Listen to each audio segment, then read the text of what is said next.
To Build a Fire by Jack London, Part 2. When the man had finished, he filled his pipe and took his comfortable time over a smoke.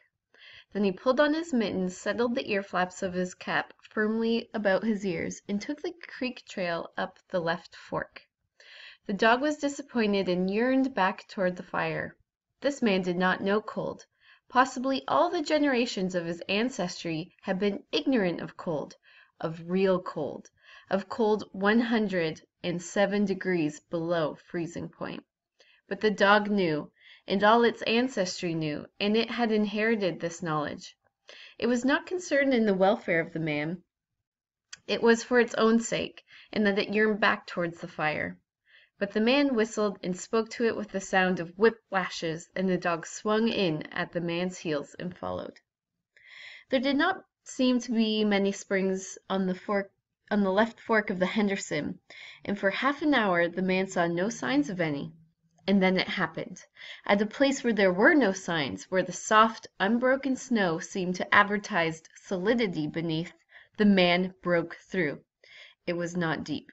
He wet himself halfway to the knees before he floundered about to the firm crust. He was angry and cursed his luck aloud. He had hoped to get into camp with the boys at 6 o'clock, and this would delay him an hour, for he would have to build a fire and dry out his footgear. Tangled in the underbrush about the trunks of several small spruce trees was a high water deposit of dry firewood, sticks and twigs principally, but also larger portions of seasoned branches and fine, dry, last year's grasses. He threw down several large pieces on top of the snow. This served for a foundation, and prevented the young flame from drowning itself in the snow it otherwise would melt. The flame he got by touching a match to a small shred of birch bark that he had took from his pocket. This burned even more readily than paper. Placing it on the foundation, he fed the young flame with wisps of dry grass and the tiniest dry twigs. He worked slowly and carefully, keenly aware of his danger. Gradually, as the flame grew stronger, he increased the size of the twigs with which he fed it. He squatted in the snow, pulling up the twigs out from their entanglement in the brush, and feeding directly into the flame. He knew there must be no failure. When it is 75 below zero, a man must not fail in his first attempt to build a fire. That is, if his feet are wet. If his feet are wet and he fails, he can run along the trail for half a mile and restore his circulation. But the circulation of wet and freezing feet cannot be restored by running when it is 75 below. All this the man knew. An old-timer on Sulphur Creek had told him about it the previous fall, and now he was appreciating the advice. Already all sensation had gone out of his feet. To build the fire he had been forced to remove his mittens, and the fingers had quickly gone numb. But he was safe. The fire was a success. He remembered the advice of the old-timer on Sulphur Creek and smiled.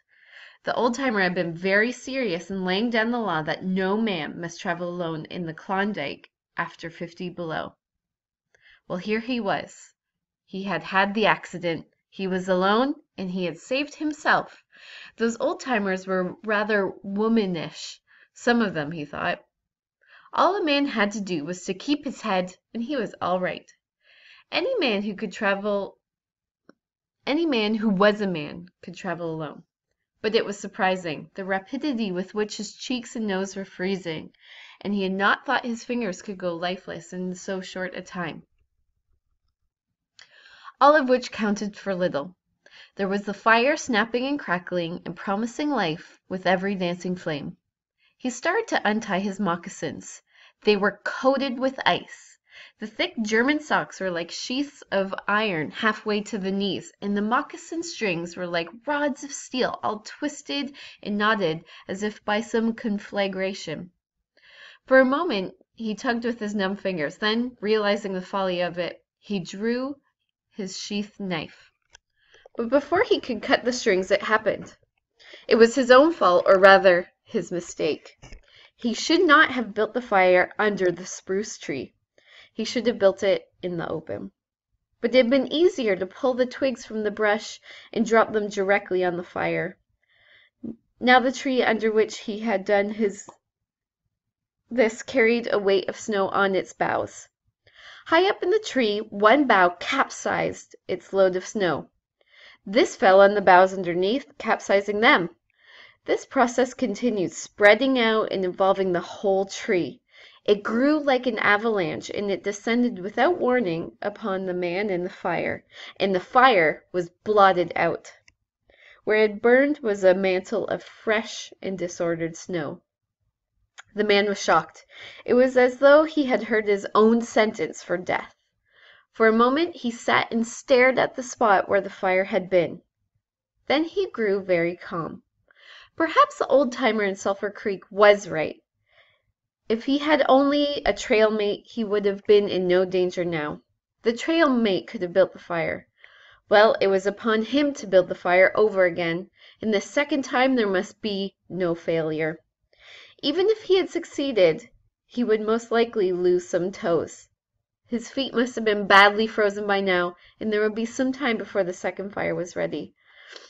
Such were his thoughts, but he did not sit and think them. He was busy all the time they were passing through his mind. He made a new foundation for a fire, this time in the open, where no treacherous tree could blot it out. He worked methodically, even collecting an armful of the larger branches to be used when the fire gathered strength. And all the while the dog sat and watched him, a certain yearning wistfulness in its eyes, for it looked upon him as the fire provider, and the fire was slow in coming. When all was ready, the man reached into his pocket for a second piece of birch bark. He knew the bark was in there, and though he could not feel it with his fingers, he could hear its crisp rustling as he fumbled for it. Try as he would, he could not clutch hold of it. And all the time in his consciousness was the knowledge that each instant his feet were freezing. This thought tended to put him into panic, and he fought against it and kept calm. He pulled on his mittens with his teeth and threshed his arms back and forth, beating his hands with all his might against his sides. All the while the dog sat in the snow, its wolf brush of a tail curled around warmly over its forefeet. After a time, he was aware of the first faraway signals of sensation in his beaten fingers. The faint tingling grew stronger till it evolved into a stinging ache that was excruciating, but which the man hailed with satisfaction. He stripped the mitten from his right hand and fetched forth the birch bark. The exposed fingers were quickly going numb again.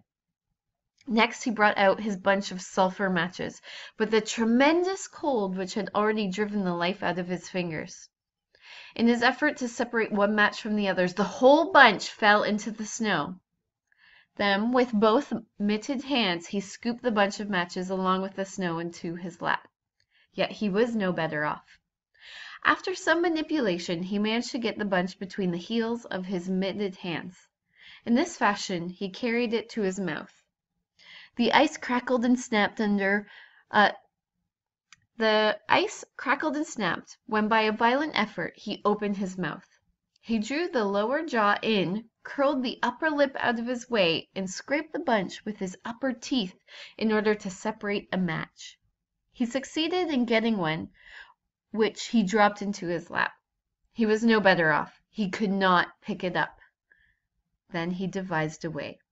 He picked it up in his teeth and scratched it on his leg. 20 times he scratched before he succeeded in lighting it.